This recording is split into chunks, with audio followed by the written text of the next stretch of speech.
ఇక కర్మ ఏమిటంటే ఈ రోజుల్లో ఆ తల్లి నిజంగా పాపం భర్త ఉంటే భర్తతోనైనా ఏదో మాట్లాడు, వాడు లేకపోతే చచ్చిపోతుంది ఆవిడ అన్యాయంగా ఒంటరితనంతో.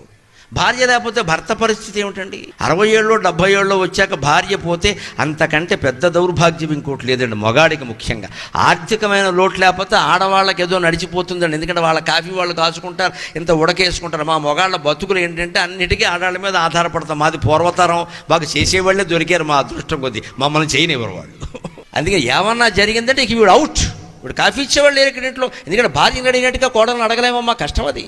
పెద్దవాళ్ళకి ఎప్పుడునంటే వాళ్ళకి ఇష్టమైన ఆహారం పెట్టాలమ్మా, మన నిబంధనలు వాళ్ళకి పెట్టకూడదు. రంగమార్తాండ సినిమా చూస్తే అర్థమవుతుంది. అందులో ప్రకాష్ రాజు కోడలు, మీకు డైట్ ఫుడ్ తెచ్చాను పొద్దున్నే, నేను ఏదో పెద్ద కాస్త మనుషులు తినే ఫుడ్ పెట్టమ్మా అని చెబుతాడు. ఎందుకని? ఆ ముసలాళ్ళ వాళ్ళకి 70 ఏళ్ళు 80 ఏళ్ళు ఉన్న వాడికి ఏదో పొద్దున్నే పులిహార తినాలని ఉంటుంది, పెసరట్టు తినాలి, ఉప్మా. నువ్వు వాడికి ఆరోగ్య సూత్రాలు చెబుతావు ఇక్కడ. వాడికి ఆరోగ్యం 10 ఏళ్ళ వాడికి చెప్పండి.